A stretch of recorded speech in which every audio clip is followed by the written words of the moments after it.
Nous réunissions aujourd'hui le comité local de cohésion des territoires. C'est une instance qui regroupe les services de l'État, les opérateurs, avec toutes les collectivités ici à La Réunion.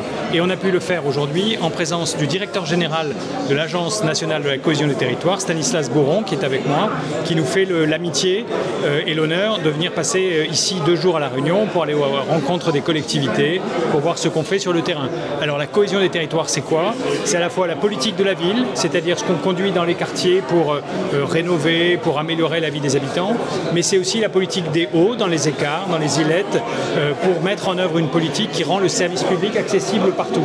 Donc accessible dans les quartiers, politique de la ville, accessible dans les îlettes les plus éloignées, les espaces France Service, les conseillers numériques, Action Cœur de Ville, Petite Ville de demain. Tout ça, c'est des dispositifs qui sont portés par l'Agence nationale de la cohésion des territoires et qui existent vraiment à La Réunion, qui vivent de façon très intense à La Réunion.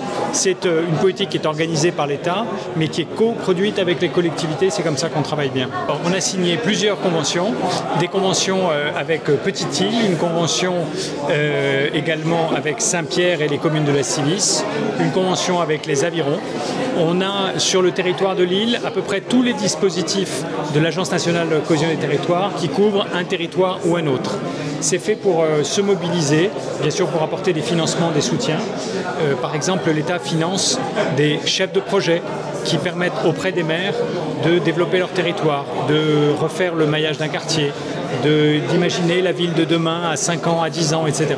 Ça, ce sont des dispositifs qui sont évidemment très utiles, qui permettent aussi de reconstruire la ville sur la ville.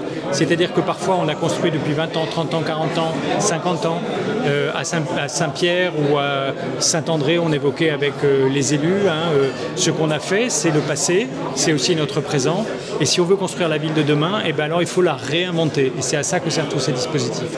Oui, bien sûr, parce que La Réunion a d'énormes défis, d'énormes besoins. Elle a aussi beaucoup de contraintes sur le plan géographique, parce qu'on ne peut pas construire n'importe où, parce que quand on parle avec la maire de Salazie, par exemple, de l'aménagement du cirque de Salazie, on sait très bien que, ou à Sillaos, on sait très bien qu'une grande partie du territoire est non constructible. Donc il faut aider les maires et les habitants à pouvoir construire là où c'est parfois difficile. Puis évidemment, avec notre taux de pauvreté, vous avez vu que encore 36% de taux de pauvreté en 2021, même si ça a baissé de 1% chaque année, on a évidemment des habitants qui ont besoin d'aide. Donc c'est ça, le travail sur l'urbain, ou en tout cas sur l'aménagement, et puis le travail sur l'humain, c'est-à-dire aider les personnes, et notamment les personnes les plus vulnérables. Alors tout d'abord dire que je suis ravi d'être aujourd'hui et pour 2 jours à l'invitation du préfet au contact et venir voir comment se déploie l'ensemble des programmes sur le territoire de La Réunion. L'ensemble de ces outils permettent, comme l'a dit monsieur le préfet, d'accompagner des réaménagements urbains sur toutes les villes et le social aussi, le développement social dans les quartiers des plus grandes villes. Donc on couvre la totalité des communes, les 24 communes aujourd'hui de l'île sont couvertes par nos dispositifs. Et donc l'agence aujourd'hui cherche à donner cette boîte à outils aux élus et les services de l'État à leur côté, les aider à mener leur projet de territoire dans le respect aussi d'une transition écologique qui aujourd'hui nous concerne tous. Donc c'est ces leviers qui sont à la disposition des élus qu'on doit faire vivre et aujourd'hui ma venue c'est aussi pour voir comment ça se déploie et ça se déploie très bien à La Réunion. On voit une vraie énergie, un vrai dynamisme.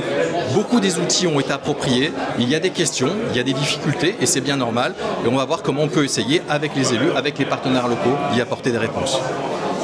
Une petite question peut-être, mais le député a volé notre travail, mais le gouvernement a annoncé 10 millions, je crois, de baisse. 10 milliards. Ce serait des millions, ce ne serait pas grave. Dont une partie sur le secteur dont vous vous occupez. En quoi est-ce que ça va affecter les dispositifs et la politique de la ville, enfin vos différents dispositifs?